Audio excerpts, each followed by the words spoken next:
What's up guys, it's Ben. How's everyone doing today? This is going to be a video about the Benchmade Bugout. I just want to compare it to a bunch of other knives. I find it really interesting how efficient the Bugout is compared to most new knives these days. So here's your Delica. So the Delica is bigger. It's a little bit heavier, it's longer, it has liners, it's thicker. It's longer by maybe a millimeter, but you could probably argue that they're probably about the same size. Look at the cutting edge though. Yeah, that's what we're going to be talking about today. What knife, how big do we have to go to get a blade that equals this Bugout blade? That's really my thing. This really impressed me because I was just curious. Why is Benchmade shoving this knife down our throat? Why do they want us to buy this so much? What's so good about it?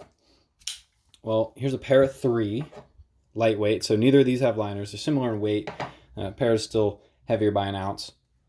So compare the cutting edges. Not even close yet.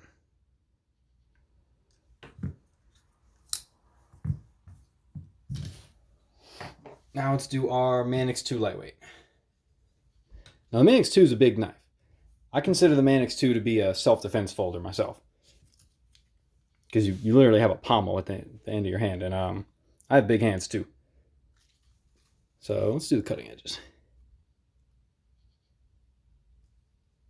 Bugout wins again by a tiny little bit. Okay, Manix is a great knife. That's probably my favorite right now. It's got a purple Casey Lynch titanium clip on it.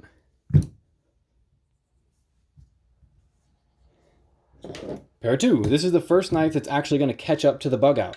But look at the size of the knife that we're dealing with. It's much larger. It's much heavier. It's much thicker. It has liners, G10. This Bugout is the CF Elite, by the way. This is CF Elite is a proprietary Benchmade material. I think it's similar to polymer. And they're about the exact same cutting edge wise here. I just focus the camera using my nose. Now, here's where they start getting bigger. Oh, one more that I want to compare. Now, this is a $400 custom knife, right? Chris Reeve Sebenza small.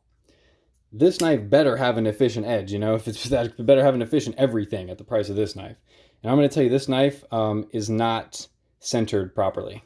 So I'm probably not going to be getting another Chris Reeve knife ever again because that's not centered correctly at all. It's going to start hitting the titanium soon, actually. So that's kind of ridiculous. So the Sebenza is smaller and the blade nearly catches up to the Bugout, which is pretty impressive. It's a custom knife though, so I really shouldn't even have that one out here for this comparison. It's just kind of for the giggles. Griptilian. That's a bigger knife. But then when we compare cutting edges, the Bugout's not going to win, but it's, man, is it close. Now this is a thick, big knife. The Bugout is 1.8 ounces. You can see right here, 1.85 ounces. Blade length, 3.24. Overall, 7.5. Now this guy, Benchmade, I think it's a 960? 560 Freak. Sorry, 560 Freak.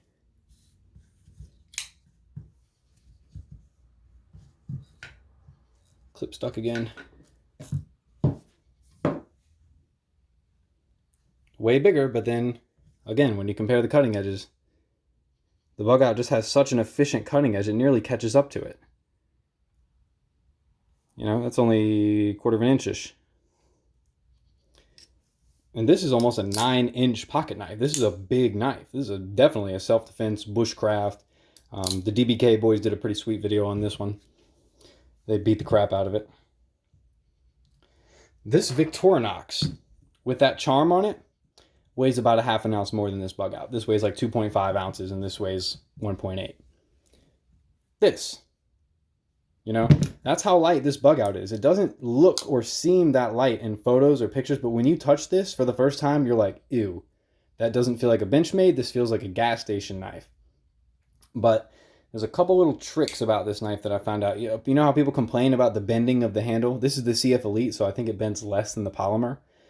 But man, when you get that thing in your hand and you squeeze it and it bends a little bit like that, that knife is not coming out of your hand no matter what you do. because the knife is actually kind of conformed to your hand. So at first glance, it's actually easier to spidey flick this thing open. A lot easier. But yeah, I just think that the Bugout's the most efficient knife on the planet right now, weight and size wise, because everything else is just dwarfed by it. I came to that conclusion by kind of hating the Bugout. I'm just like, gosh, what's up with this? Did Benchmade just really put out some cheap stuff like this and give it to us? No, they didn't. This has an extremely efficient blade on it. It compares to, size and weight ratio to like a custom blade, like, kind of like a Chris Reeve Sebenza, something like that. I've got another custom knife out here, Hinder Warney. I almost said Warrenclyffe, but everybody says Warney now, so. I know it's kind of a silly comparison, but if you stretch this edge out straight, it would be longer. Probably. This is a beautiful knife. I'm thinking about going copper or brass hardware on this knife. What do you guys think? You think I should do that? Look at that closing.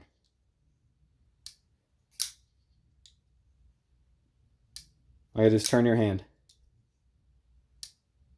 Amazing. But again, I think if you want a really efficient EDC knife, the best pocket knife on the planet for the size and weight, I think you should just go ahead and get yourself a Benchmade Bugout. Even the cheapest one. I think even the orange one, or no, the blue one comes in S30V. Maybe they all come in S30V. I really should have checked that, but as long as you get the S30V blade, I think this knife's awesome. You can go on Benchmade's website and build a custom one. I built like a red and black Spider-Man looking one, and it was $250 after I put the M4 steel on it. That's not worth it, because this knife right here, the 560 Freak, I got for $179 at a local shop. That has M4 steel, nice handles, nice red liners, beautiful knife. So don't spend $250 on a Bugout when you can have this, unless you just really want a Bugout.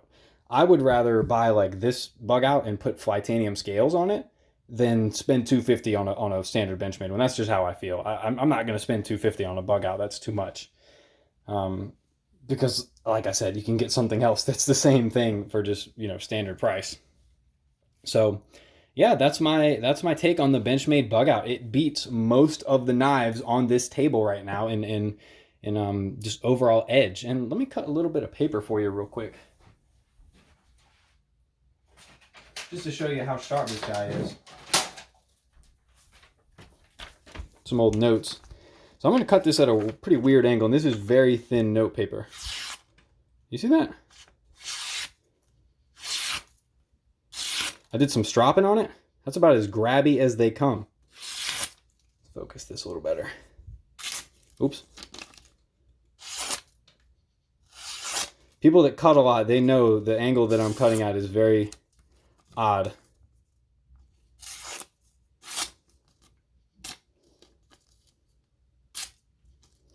Extremely sharp. After I stropped on it a little bit, it had a pretty toothy edge when I first got it, but after stropping, it was great.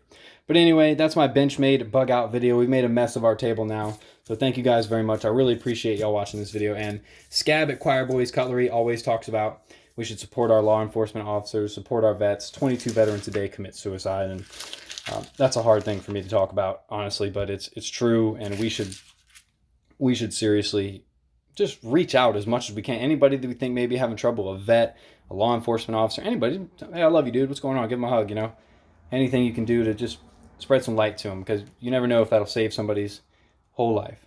Thank you guys very much. Have a great day.